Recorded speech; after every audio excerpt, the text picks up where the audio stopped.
feathers started falling off. So the primary feathers are over here. They're the long ones. And without them, a bird cannot get forward motion. So without those primary feathers, Rain is completely unable to fly. We did give her about 2 years to see if the follicles would heal over and start regrowing feathers again. Unfortunately, they're just too badly burned, too badly scarred, so we ended up having to declare her non-releasable. And then, of course, we went about seeing if she'd be willing to work with us. We use positive reinforcement with all our birds, so it's always just a matter of finding out their currency. Surprise, surprise, she likes fish. So with all of our birds, we don't get to pet or stroke them. They are solitary creatures out in the wild, so they really don't appreciate stuff like that. We will, however, train them to tolerate some medical checkups. So down the center of a bird's chest is a huge bone called a heel. You've probably seen it on a rotisserie chicken or a turkey. That area is where all the primary flight muscles attach. Those huge pectoral muscles are a very good indicator of a bird's overall health.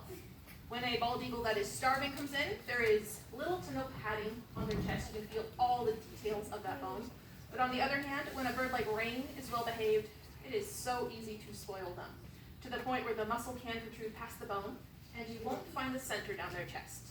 In which case we do need to cut back, because being overweight can lead to their feet breaking down. And checking their heels, just a matter of, I ain't got no food in my hands today. Sometimes she thinks I've got something delicious. Good girl. Yeah. Good. Thank you. So that is a great way to show you how much of her is made of feathers.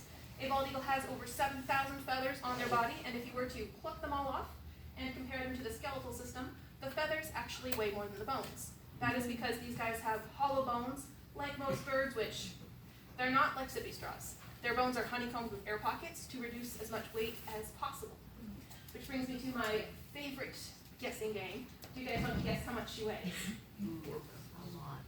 A little bit low. 10. 10 pounds. 50. I love it when people guess over 30, because I could totally lift that one-handed. She is about 11 pounds. So that is fairly typical for a female bald eagle. They generally range from 10 to 16 pounds. Males are a little bit smaller, usually from 6 to 10 pounds.